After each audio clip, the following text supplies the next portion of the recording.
जैसे कि मैं सबसे पहले आपको बता दूं, मैं क्लास 9 और क्लास 10th का वीडियो मैं क्या करता हूं अपने चैनल पे अपलोड करता हूं, ठीक है।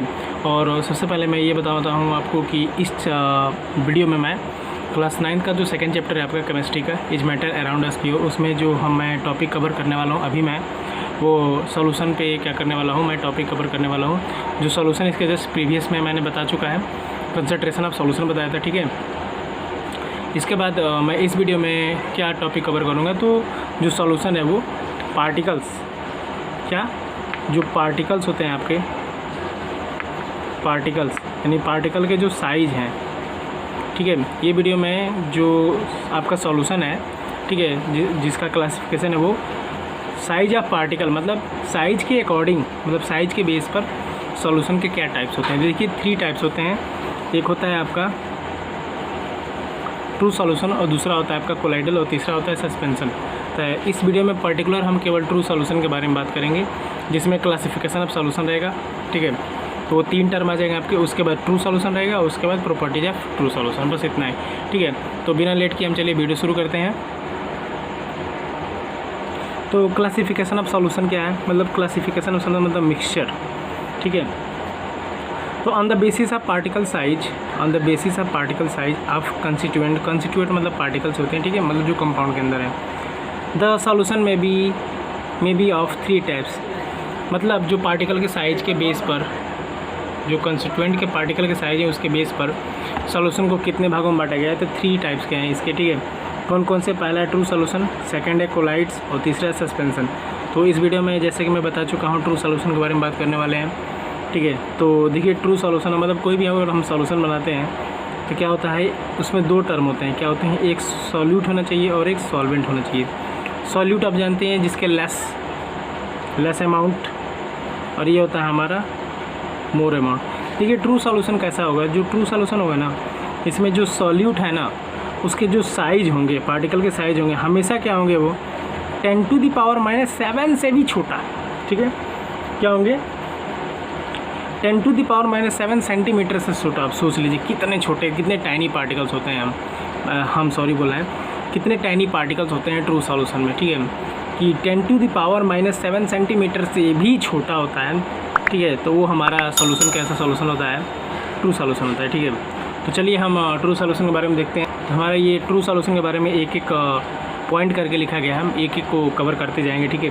देखिए जो ट्रू सॉल्यूशन होता है ना, एक प्रकार का होमोजेनस मिक्सचर होता है। जैसे कि होमोजेनस मिक्सचर आप लोग जानते हैं कि जब कोई दो कंपाउंड आपस में मिलाते हैं तो इस तरह से मिल जाते हैं कि हम उसे ईजिली वे में डिफ्रेंशिएट नहीं कर पाते हैं।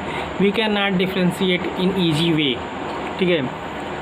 तो देखते हैं पहला पॉइंट क्या कह रहा है, the homogeneous mixture in which the size of solute particles. कह रहा है ये होमोजेनस मिक्सचर में, ठीक है, होमोजेनस मिक्सचर में the size of solute particles, जो सॉल्यूट पार्टिकल के जो साइज होते हैं वो लेस देन 10⁻⁻7 सेंटीमीटर आर, क्या होते हैं, वो जो पार्टिकल, जो सॉलिड पार्टिकल के जो साइज़ हैं 10⁻⁻7 सेंटीमीटर से छोटा होते हैं, उसे ही क्या बोलते हैं, हम ट्रू सॉल्यूशन बोलते हैं। क्या बोलते हैं, उसे ही ट्रू सॉल्यूशन बोलते हैं। नेक्स्ट क्या कह रहा है कि दे आर सो स्मॉल, वो कह रहा है इतने स्मॉल होते हैं, मतलब इतने टाइनी होते हैं, they can not seen with the help of simple microscope. उसे सिंपल मतलब हाईली मैग्नीफाई या सिंपल मतलब मान लीजिए सिंपल माइक्रोस्कोप है, तो सिंपल माइक्रोस्कोप है तो कुछ ना कुछ उसकी मैग्नीफिकेशन तो होगी, ठीक है। तो हम सिंपल माइक्रोस्कोप लगाकर भी they can not be seen with the help of simple microscope, हम नहीं कर सकते, इतने मतलब टाइनी होते हैं, ठीक है। Therefore we can not differentiate between the solute and solvent, यहाँ तक कि हम डिफ्रेंशिएट भी नहीं कर सकते हैं सॉल्यूट और सॉल्वेंट के बीच में। बताइए कितने छोटे होते हैं, ठीक है। जैसे मान लीजिए एग्जांपल के तौर पे हम समझते हैं, जैसे मान लीजिए सेलाइन सॉल्यूशन है, कौन सा है, सेलाइन सॉल्यूशन। सेलाइन सॉल्यूशन देखिए क्या होता है, जो NaCl होता है ना, और NaCl में हम वाटर मिक्स कर देते हैं, इसी NaCl को बोला जाता है सेलाइन, और चूँकि वाटर मिक्स है तो इससे सॉल्यूशन है, यानी aqueous solution of common salt. देखिए बात आ गई कॉमन साल्ट की, ये सेलाइन सॉल्यूशन को ही बोला जाता है, कॉमन साल्ट ही मिला करके सेलाइन सॉल्यूशन बनाया जाता है। तो we can not see the solute particle. अब नमक है, पानी है, आप वैसे तो नमक के पार्टिकल देखते हैं कितने स्मॉल होते हैं, कितने टाइनी होते हैं, लेकिन जब उसे हम वाटर में मिक्स कर देते हैं तो इतना ज़्यादा मिक्स हो जाते हैं कि हम पानी को क्या करते हैं, आर पार देख लेते हैं। मतलब उसमें नमक हम पहचान ही नहीं पाते हैं कि वाटर में हमने नमक मिलाया है कि नहीं। वो तो जब हम टेस्ट करते हैं तब ना हमको पता चलता है। जब हम टेस्ट करते हैं तब पता चलता है अरे ये तो नमक का पानी, मतलब ये सलाइन वाटर है या फिर ये साल्टी वाटर है, ऐसा बोलते हैं हम। तो we cannot see the solid particle even with the help of powerful microscope. अब वहाँ पे देखिए पावरफुल माइक्रोस्कोप लगा देंगे तो भी हमें क्या होगा पता नहीं चलेगा, ठीक है। तो चलिए नेक्स्ट देखते हैं। अब चलिए हम जो ट्रू सॉल्यूशन है, ट्रू सॉल्यूशन की प्रॉपर्टीज़ के बारे में बात करते हैं, ठीक है। तो देखिए ट्रू सॉल्यूशन की जो प्रॉपर्टीज़ होती है, वो पहली प्रॉपर्टी क्या होती है, होमोजीनस इन नेचर। मतलब वो एक समान होते हैं, उनका नेचर कैसा होता है, होमोजीनस होता है, आप पहचान ही नहीं सकते हैं। यानी इसका मतलब क्या होगा, which means the concentration of the solute, यानी कि जो सॉल्यूट का जो कंसंट्रेशन है इतना कम रहता है, इतना कम रहता है, मतलब इस तरह से होमोजीनस है चूँकि, तो वैसे को वैसे ही मिल जाते हैं, ठीक है। और आप आसानी से डिफ्रेंशिएट भी नहीं कर सकते हैं, यानी कि जो कंसंट्रेशन ऑफ सॉल्यूशन है remain same throughout the bulk. जैसे मान लीजिए आप पहले सॉल्यूशन बनाए, उसके बावजूद अगर उसमें से निकाल भी देते हैं तो उसका कंसंट्रेशन क्या रहता है, वही का वही रहता है, इतना ज़्यादा होमोजीनस होता है, ठीक है। दूसरा क्या कर रहा है, स्मॉल पार्टिकल साइज। चूँकि अभी हम देखें ट्रू सॉल्यूशन के जो सॉल्यूट के पार्टिकल हैं वो 10⁻⁷ सेंटीमीटर से भी छोटा, तो कह सकते हैं कि इसके पार्टिकल इतने टाइनी होते हैं कि इजीली वे में हम डिफ्रेंशिएट कर ही नहीं सकते। यानी कि the size of solid particle is so small that they cannot be viewed with the help of even a simple microscope. आप सिंपल माइक्रोस्कोप का यूज करके भी हम क्या करें, इवन मतलब सिंपल माइक्रोस्कोप का यूज करके भी हम सीन नहीं कर सकते। बताइए कितने छोटे होते हैं। नेक्स्ट क्या कह रहा है, नेक्स्ट कह रहा है कि फिल्ट्रेशन नॉट पॉसिबल। अब नमक का पानी है, मतलब सेलाइन वाटर है, क्या है, सेलाइन वाटर है। अब कह रहा है कि भाई इसे आप फिल्टर कर दो। मान लीजिए आप शरबत बना लिए, वो भी ट्रू सॉल्यूशन है, ठीक है। उसको शरबत बनाने के बाद एकदम पानी पानी हो जाता है, वो समझ में नहीं आता, बस थोड़ा सा कलर चेंज होता है, हल्का सा, एकदम बहुत हल्का। अब उसे कहें कि चीनी अलग कर लो, पानी अलग कर दो, तो होगा नहीं ना, होगा, क्योंकि चीनी जो है अब वो क्या है, पानी में जाके पूरी तरह से क्या है, मिल गया है। यानी फिल्ट्रेशन उसका पॉसिबल है ही नहीं, मतलब ट्रू सॉल्यूशन का फिल्ट्रेशन पॉसिबल है ही नहीं। The particle of solution pass through the filter paper without any change. आप फिल्टर पेपर से अगर हम क्या करेंगे, अगर वो पार्टिकल मतलब जो सॉल्यूशन की जो पार्टिकल है अगर पास कराएंगे तो उसमें कोई चेंजिंग आपको देखने को मिलेगा ही नहीं, वैसे के वैसे निकलेगा। पहले जैसे तो वाटर था वैसे ही फिर से वाटर ही मिलेगा आपको। चौथा कह रहा है स्टेबल इन नेचर। ये क्या होते हैं, नेचर में स्टेबल होते हैं। स्टेबल इन नेचर कैसा होता है, दे do not change their concentration with the time under normal condition.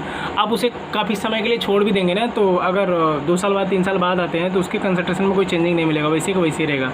So they are stable in nature, यानी कि तब वो नेचर में कैसे होते हैं, बहुत ज़्यादा स्टेबल होते हैं। अगर वो मीठा है तो आप कुछ समय के लिए छोड़ दीजिए तो वो मीठा का मीठा ही बना रहेगा, नहीं कि तीखा हो जाएगा या फिर और ज़्यादा मीठा हो जाएगा। ये तो और ज़्यादा मीठा वाली बात जो आ गई, हम अगर बढ़ाना चाहें, इंक्रीज करना चाहें कंसंट्रेशन तो हमारे ऊपर है। लेकिन एक बार जो हमने सॉल्यूशन बना दिया तो वैसे कि वैसे ही रहेगा, क्योंकि फार्मा लाइन में सबसे ज़्यादा इसका यूज होता है। जैसे हमारे सिरप बनाया जाता है, सिरप बच्चों के लिए या फिर किसी को भी पीने के लिए, तो उसमें क्या किया जाता है, उसमें क्या किया जाता है, जो लिक्विड होता है एक उचित मात्रा में, ठीक है, एक फिक्स वैल्यू में क्या रेशियो बनाया जाता है, और इस टाइप से उसको बनाया जाता है कि वो ख़राब ना हो, एक लंबे समय के लिए रख भी दे। तो इसीलिए मैन्युफैक्चरिंग डेट और वो आपके क्या बोलते हैं, एक्सपायरी डेट साथ लिखा रहता है, ठीक है। अब देखिए जो लास्ट टॉपिक क्या कह रहा है, do not show Tyndall effect. ये टिंडल इफेक्ट होता क्या है, देखिए ट्रू सॉल्यूशन में टिंडल इफेक्ट दिखेगा नहीं। टिंडल इफेक्ट ये होता है, जैसे मान लीजिए आप लाइट जब वाले सॉल्यूशन में, जैसे मान लीजिए कोई सॉल्यूशन रखा है आपका, ठीक है, ये लाइक आपका कोई सॉल्यूशन रखा है, ठीक है, ये कोई सॉल्यूशन रखा, और यहाँ से आप क्या कर रहे हैं, यहाँ से क्या कर रहे हैं, कोई टॉर्च बार रहे हैं आप, ठीक है। तो टॉर्च बार रहे हैं तो यहाँ से सीधे क्या होना चाहिए, गुजर जाना चाहिए और दिखाई देना चाहिए। ऐसा कुछ होता नहीं, कोई विजुअल नहीं होता है, ठीक है, मतलब बहुत छोटे होते हैं, इसमें टिंडल इफेक्ट दिखाई नहीं देता है। आप करके देख लीजिएगा, क्या करिएगा, शीशे ग्लास में एक NaCl ले लीजिएगा, मतलब कॉमन साल्ट ले लीजिएगा और वाटर ले लीजिएगा। उसके बाद उसमें क्या करिएगा, जब पूरी तरह से जब मिक्सर बन जाए, पूरी तरह से क्या हो, ट्रू सॉल्यूशन बन जाए, तो क्या करिएगा, आप टॉर्च लेकर उसमें जलाइएगा, देखिएगा कुछ मिलेगा नहीं, क्योंकि इसमें क्या होता है, जो लाइट होते हैं वो स्कैटरिंग होते हैं, ठीक है, फैलते हैं, वो दिखेगा नहीं आपको, आर पार चला जाएगा ऐसे ही एकदम नॉर्मल वे में। कह रहा है this situation do not scatter the light. अगर इस सिचुएशन में क्या होता है, जो लाइट होता है लाइट का स्कैटरिंग नहीं होता है, so they do not show Tyndall effect. अब मान लीजिए लाइट अगर स्कैटर नहीं करेगा, फैलेगा नहीं, तो टिंडल इफेक्ट दिखेगा कहाँ से? करें इट मीन्स, इसका मतलब ये हुआ द पाथ ऑफ लाइट, यानी लाइट का जो पाथ है विल नॉट बी विजिबल, आपको दिखेगा नहीं जब आप उससे क्या करेंगे, ट्रू सॉल्यूशन से इसको पास करेंगे। ठीक है, जैसे मान लीजिए कोल्ड ड्रिंक्स है, डेक्सट्रोज सॉल्यूशन है, शुगर सॉल्यूशन है, क्या है? शुगर सॉल्यूशन है, कॉमन साल्ट सॉल्यूशन है, कॉमन साल्ट सॉल्यूशन। तो ये सारे सॉल्यूशन है आपके, आप कोई भी मतलब कोई भी ट्रू सॉल्यूशन बना सकते हैं आप। ठीक है, तो ये हमारा क्या रहा, classification of solution on the basis of particle size of क्या, जो पार्टिकल के साइज है, ठीक है, उनके बेस पर। ठीक है, उसके बाद क्लासिफिकेशन हमने देखा, फिर क्या किया हमने, टाइप्स ऑफ सॉल्यूशन देखा on the basis of particle size. ठीक है, उसके बाद प्रॉपर्टीज हमने देखा, उसके बाद क्लासिफिकेशन देख लिए। तो ये रहा आपका सॉल्यूशन के बारे में। ठीक है, सॉल्यूशन के बारे में हमारा ये पार्टिकल ऑफ साइज के बारे में। तो इस वीडियो में हम इतना ही बात करेंगे, मिलते हैं नेक्स्ट वीडियो में, तब तक के लिए जय हिंद जय भारत। ये जो ट्रू सॉल्यूशन की हम बात कर रहे थे, इसमें देख लीजिए, जैसे मान लीजिए एक मेरे पास एक सैनिटाइजर रखा है, ये देखिए। अब इसमें बोला जाए हमें पार्टिकल फाइंड आउट करने के लिए, तो क्या हम कर लेंगे? नहीं कर पाएंगे। ये सैनिटाइजर रखा है, देखिए ये जो सॉल्यूशन बनाया गया है, ठीक है, ये जो सॉल्यूशन बनाया क्या है, अब कोरा हैंड सैनिटाइजर, देखिए लिखा है 99.9% जर्म्स हैंड सैनिटाइजर। ठीक है, तो क्या करेंगे हम, जैसे कि प्रीवियस वीडियो मैंने बताया था, ये W/W मतलब वेट बाई वेट परसेंटेज, देखिए 70% आइसोप्रोपिल अल्कोहल, 60 to 70%, मतलब इसमें आइसोप्रोपिल अल्कोहल कितना है, 60 ग्राम से लेकर के 70 ग्राम है, बाकी सब क्या है, पानी आपके देख रहे हैं। तो हर जगह आपको यूज मिलेंगे। ठीक है, तो चलिए मिलते हैं नेक्स्ट वीडियो में, तब तक के लिए जय हिंद जय भारत।